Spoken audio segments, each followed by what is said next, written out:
Hey everyone, this time on Tim Talks Audio, we go over your mix bus clipping and how to fix it. So the other day I was going through some Facebook posts in some of the groups I'm a part of, and there was somebody who was in there who had said, I've done all of my gain staging and all of my tracks are at -12, but I'm still clipping my main output. What can I do to fix this? Now, don't get me wrong, yes, you can do gain staging, and maybe your tracks themselves or your channels are not clipping, but you have to remember that your main output or any buses you put in inside your DAW are the sum of all of the parts adding to it. So your main mix bus or your main output is the sum of everything, however many buses or channels you have going to it at the end.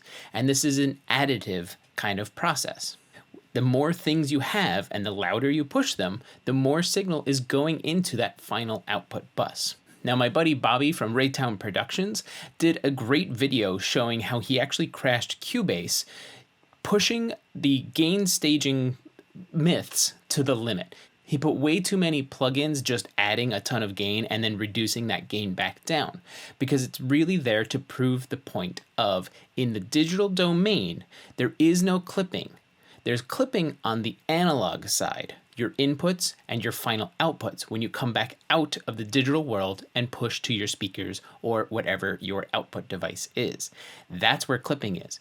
These days in the digital world, with 24-bit, 32-bit, or 64-bit, you have nearly limitless headroom inside your computer. But really what we're going to do is talk about how we can fix these clips even after you've made the perfect mix that might be a little hot, and it's easier than you think. So let's dive into the DAW and take a look. Okay, so here we are inside of the session, and yes, by first looks, it looks ridiculous. But what we're looking at here is a whole bunch of tracks that all just have tone generators on them. And these are all feeding my main mix bus here, which has the level meter on it. And we're gonna use this. So all of these tone generators right now are set to output pink noise at -12 dB. And I'm using pink noise in this first test, and we will come back and do a sine wave, but right now I'm doing pink noise because it's all frequencies at equal power. And that's what your mix is. It's just all of the frequencies, but maybe not at equal power because it's a mix. It's not just test signals. Also, we don't want to just stack a bunch of like 1K test tones right now. Don't worry, through all of these tests, you're not going to hear a thing. I muted the output, but you will see it go to my main out and clip it. So that's your basic signal flow. All of these tone generators going into the mix bus, which has level meter here, and that's what we're looking at. So I'm just going to start going through.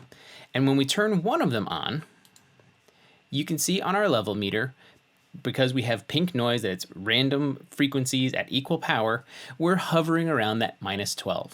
If I flip this over to a sine wave at 440 hertz, there's your solid -12. This is what some people gain stage to. We're going to switch it back to pink noise. And now watch what happens when we go to the next track and turn this one on. Look at that. We've doubled the amount of output with two tone generators doing the exact same thing. So we've gone from our average -12 to now an average of -9. We've doubled our signal, so we get a 3 dB increase. If we turn on one more tone generator, we're not going to get that double effect again because we would need to turn on two. It's every time you double the amount of signals that you get 3 dB of increase. So we'll go to the next one, and then to the next one. So now you can see we're averaging close to -6. We've added that 3 dB. Now we have to do it again, so we need to add 4 more. This is why I have so many tone generators. And I'm gonna speed this up. I'm just gonna go through this and turn a bunch of them on. And when we get close to clipping, that's when I'll come back and we'll kind of go through and I'll show you how we can then fix those clips. So let's fast forward. So here we go. When I turn these next two on, I'm definitely gonna get to the point of clipping my output. And I have some more, and look, there we had an intersample peak going on right there. But when I turn these on, we'll definitely be clipping and we're going past that 0 dB full scale.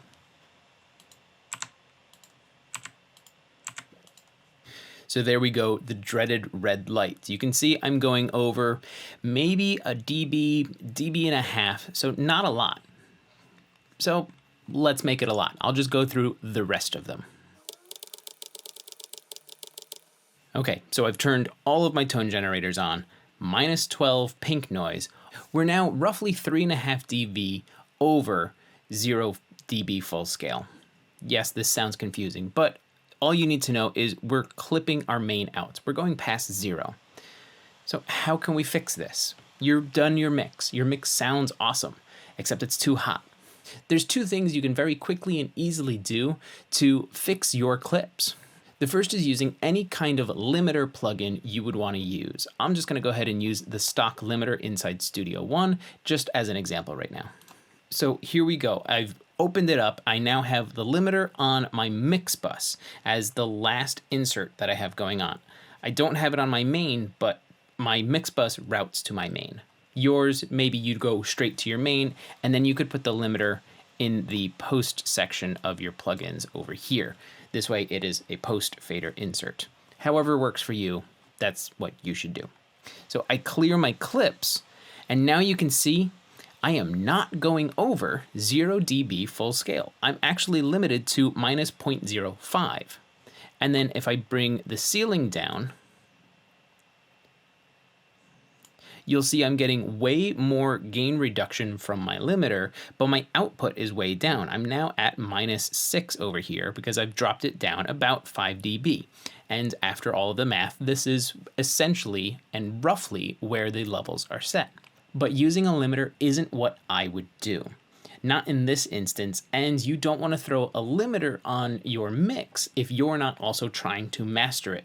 There's better processes you could do to get a better sound. This much limiting is not going to sound good, and even limiting itself can cause peak distortion. So we want to avoid that. Let's go ahead and take our limiter off, get our clipping back, and now we can do something even easier, and probably something I would suggest way more than using a limiter.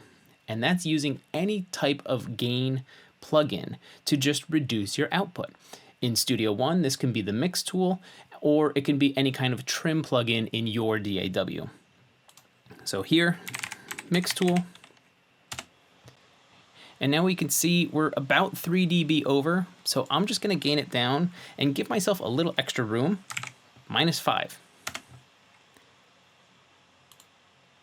I clear my clips, and I don't have any more problem. All of my clips have gone away. This meter is before the mix tool, and the main output is after the mix tool.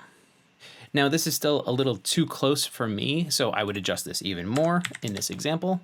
Maybe -10, give myself a little extra room.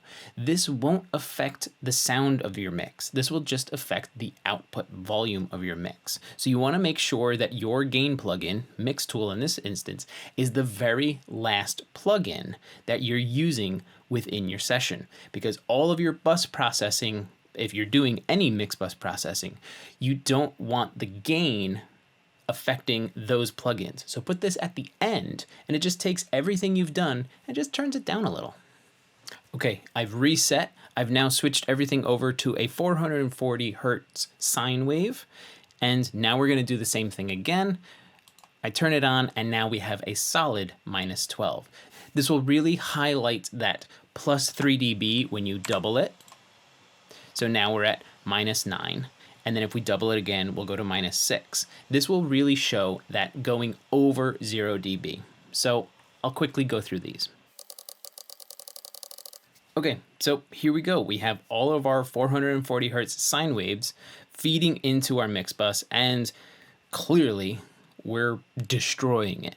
If I try and clear my clips, we're not getting anything. We're +6 dB over 0. So here we go, we have mix tool. Let's just start bringing it down until we're away from clipping. And here we go. I've done probably way too much, but now we know we're underneath that line. Yes, the meters aren't moving at all, but it's because we have a sine wave this time. Before we were using pink noise, so it had that fluctuation. In a song or any type of production, these meters would be fluctuating, but right now, because it's just a sine wave, it's literally just pinned. And it's the same thing we saw before. Our level meter, which is before the mix tool, is pinned red. If we throw on another level meter after mix tool, we can see that we're at minus 6.14 dB. We're away from that 0 dB full scale. We're just turning the output down, and we're not clipping anymore. I'm looking at all of my meters and my converters and everything, and I have no red lights. I am not clipping in the analog world.